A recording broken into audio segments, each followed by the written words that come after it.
Okay, welcome to the first ever BFOA training tape video. I'm going to walk through a couple of plays and we'll see how this works. All right, so the first play that we see here, we're snapping obviously from the far hash. So I'm going to play it and then we're going to see what happens.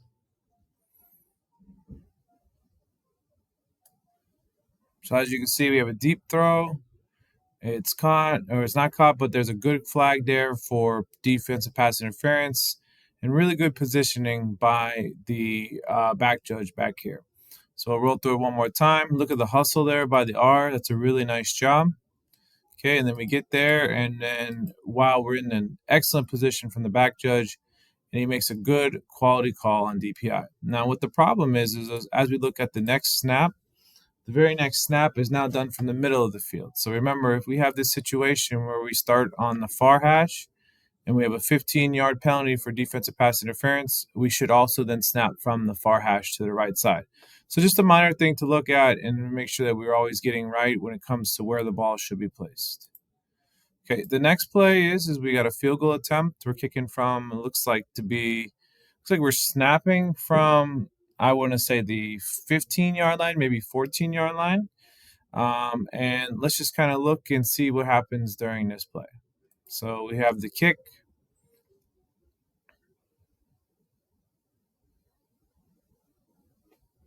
By the way, this is really good positioning from the referee. He can see the holder. He's in a really good spot. I really like where he's at.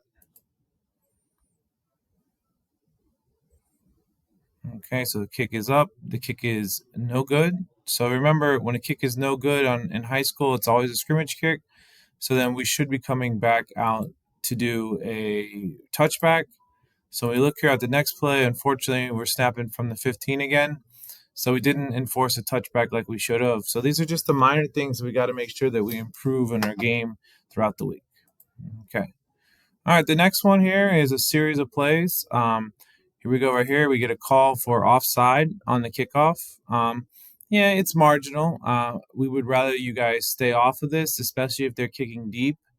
But he is, for the most part, offside. But maybe next time make him bigger than that. All right, so we have the offside penalty, and we see right here. So if we have an offside penalty, we're going to shut it down right away. I can tell that the players have heard the whistle because everybody stopped. So nice job by the crew in stopping the play. So then we have their next kickoff. Okay, they are allowed to move the ball wherever they want on that kickoff. So here we go. So we're kicking off from the 35, and then we have the ball, and it goes out of bounds. Okay, we get a flag from the umpire. He needs to be stopping the clock. That's a minor detail, but we would like to see him do that. Okay, so we have a kickoff that goes out of bounds. And then if we look here at the next snap is actually from the 35. Well, remember, we went 5 yards back, so we should have been at the 40-yard line to start this next snap. Also, remember, if the ball goes out of bounds on a kickoff on the near side of the field, then you place the ball on the near side hash. So these are some things that we need to make sure we clean up for the next week. Okay, here is going to be a really good call for hitting a defenseless player. Once again, the positioning on this is good. And for the most part, last week, I think we all did a very nice job of getting the things that we needed to get with defensive players. So as we're going to run through it, you can see right here, this is the guy that we want to look. He doesn't make any attempt to wrap up, and he just throws a shoulder into the defenseless player. This is a good call for hitting a defenseless player, and it's a call that we want. So right here, he has not time to establish himself, and he lays a shoulder into him. Good call by the back judge, and we make a nice call there. Okay, the next play, this is one of the wildest plays that I think I've ever seen. So it is a difficult ruling. From the first angle, you're not really going to see much, but it's the second angle that will kind of give it away.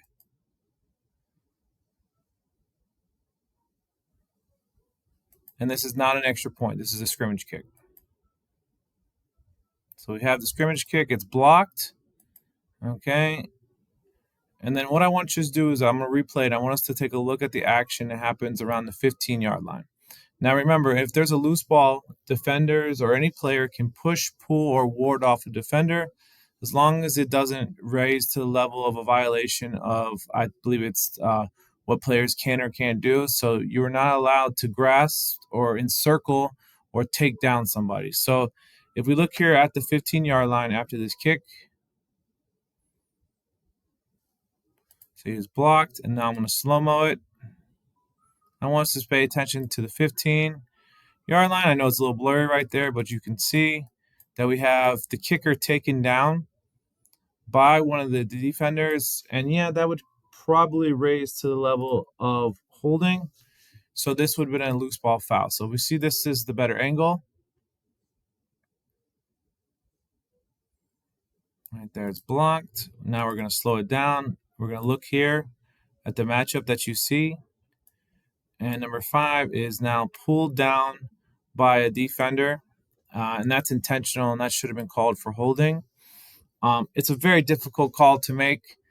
If we didn't make it, I mean, I think we could have let it go if we didn't throw a flag. But if we do throw a flag, then yeah, that's going to be holding. And then the enforcement would be from the previous spot. We'll go half the distance and re-kick.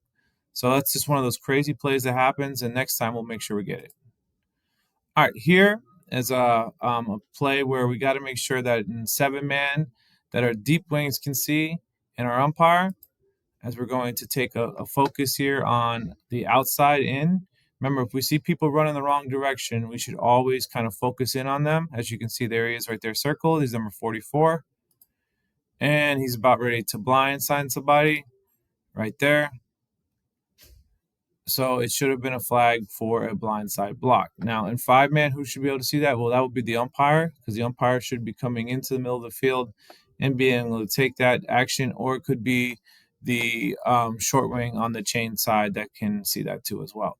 So this is just a play that we got to make sure that we're looking out for, because anytime a player runs the wrong direction on a kickoff, we got to make sure we get that.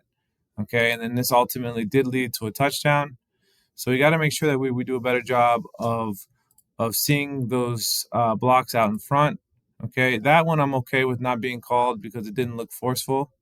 Okay, and then if we look here at the end, the good job by the back judge of getting to the goal line and being able to stay there. And then we also have a flag for sideline interference. So overall, not a bad job. It's just we missed that first block.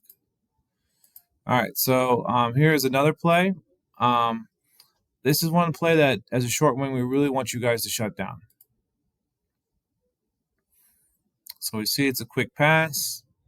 Right there, he's now driven back by number 50. There's no way his forward progress is still going. So he's driven back for a good 5, 6, 7 yards. This is a play that is a short wing, and we want you guys to shut down. Just because you see what happens after this. So he's driven back. We should shut it down now. Okay, he does break free. And look, everybody's already stopped because everybody was anticipating that he would have been down.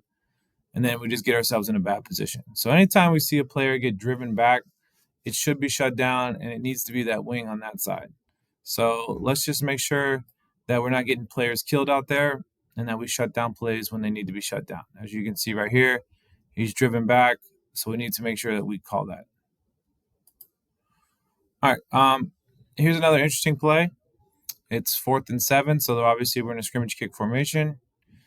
And the punt goes away. Okay. Come down here. This is really good positioning by the back judge.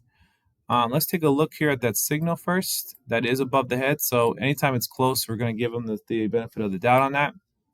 So yeah, that's a fair catch signal, which doesn't really matter in this play, but the ball's touched here, and then I'll let it play through. And then we allow the return to happen. Now, remember, eventually this crew does bring the ball back to the spot of where it was covered, but this has to be the back judge all day. So remember, if we have a punt like this, you got to make sure that you guys shut it down. Okay, so it's touched, recovered. The ball should have been then at the 30-yard line. So we got to make sure we get that, because if you notice here at the end, we have 2 Pinecrest players that were involved in tackles that shouldn't be involved in tackles, and they ultimately do get hurt. So we got to make sure that we don't let this happen in the future. Okay. Now, the positioning is great. It's just a matter of the execution there at the end. All right, so here's what we want to do is we want to take a look at the far receiver. And remember, when a receiver becomes a runner, they can't be contacted by a defender. So in actuality, we have 2 fouls on this play. And remember, what the biggest thing is to look at is if they're ever contacted from the side or from behind when they're a receiver, we should justify having some sort of illegal contact flag. Remember, that will be the holding mark that we'll make. But if they're running straight at a guy, then we can make the excuse that they are a blocker. But if they turn to the side or if they're hitting the back from a defender while they're running a route, then we can't make the excuse that they're a blocker. And instead, remember, they're not allowed to be hit while they're running a route. Okay, so if we look here at this play, we look at the far receiver. Okay, he's jacked up there by the linebacker. Now, this is not only is this a illegal use or illegal contact on the defense, but this is also a blindside attempt by the defense. And so, if we're looking at 7-man, since he came from the deep wings key, okay, he probably, if we look right now, his zone's not threatened. He should still been looking. So yeah, this probably should have been the deep wing and a 7-man that had this because that's his key and nobody had threatened his zone. In 5-man, this would be, remember the back judge works outside in, but in this case, the strong side formation was to the right. So this would have probably been the short wing in a 5-man mechanic, but we got to make sure we have this covered. I know this is one of the difficult plays to get, but we got to make sure we open up our eyes to see that. Okay, this last play, I believe, the second to last play is a nice get for hitting a defenseless player. As we can see here, we're snapping from, it looks like the 35-yard line. Okay. We come here. He snaps the ball. Okay, the receiver right here never has a time to become a receiver. Instead, he is defenseless. And this tackler makes zero attempt at wrapping up. Instead, he just throws a forearm shiver into the receiver. That is something that we want out of the game, and that's a good call by, I think all officials call it. Let's see. Yeah, there's a flag in there from the back judge. So nice job by the back judge getting that. Now, we also have a coach, for whatever reason, coming out all the way on the field. Now, he's not necessarily arguing a call since there's a flag. And I think what we do is we do a nice job. We have our short wing here coming over there and getting the coach and getting him off the field.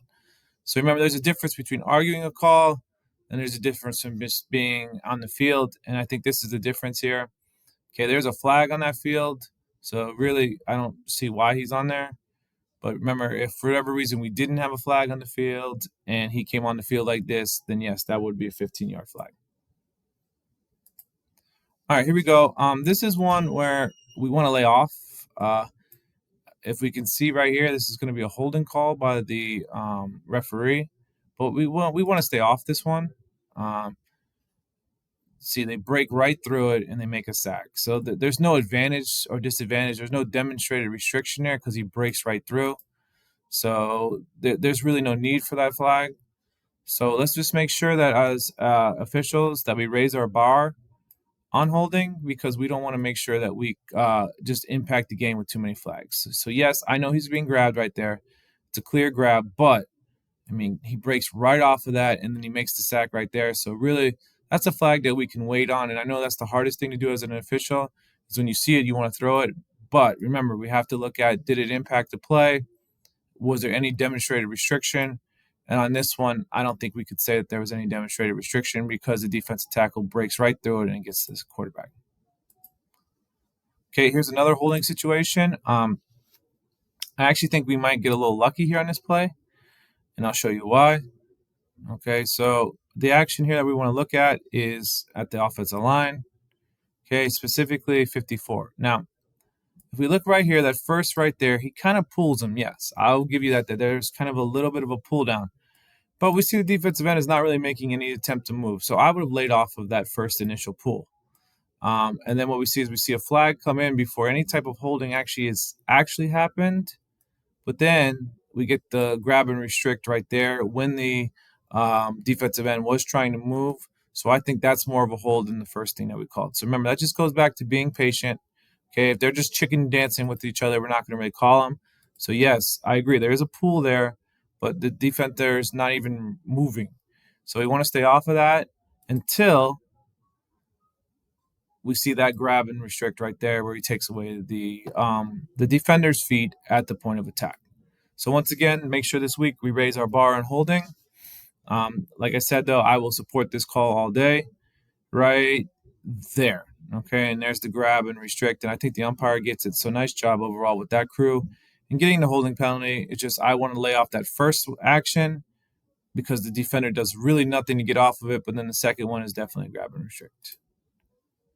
Okay, this one is going to be very hard to see, but I'll slow it down so you guys can kind of see. There was a better angle on YouTube when they showed it, but we couldn't find that one with our film. However, what we need to make sure we do is as a short wing and as a deep wing and hell, even as an umpire, is we want to make sure we watch the tackle. So the first thing that we notice is we're going to notice the player. And as you can see right there, he's dropping his head. Remember, we want them to see what they're actually tackling. So that should have been our first indicator that, hey, something bad might be happening because he's dropping his head. And then we look here, and then what we see clear as day is a targeting call. It should have been called. But I mean, when this is in live action, and I'll play it in live action, we can see just how difficult it is to get. So we want to make sure we look for those indicators, okay? And it doesn't look like much from that angle. But when you slow it down, you can see that there's a crouch of the head. Now he's targeting him, and then he makes contact to the really the face mask region. And that's just dangerous overall for the player, and that's just dangerous overall for the game.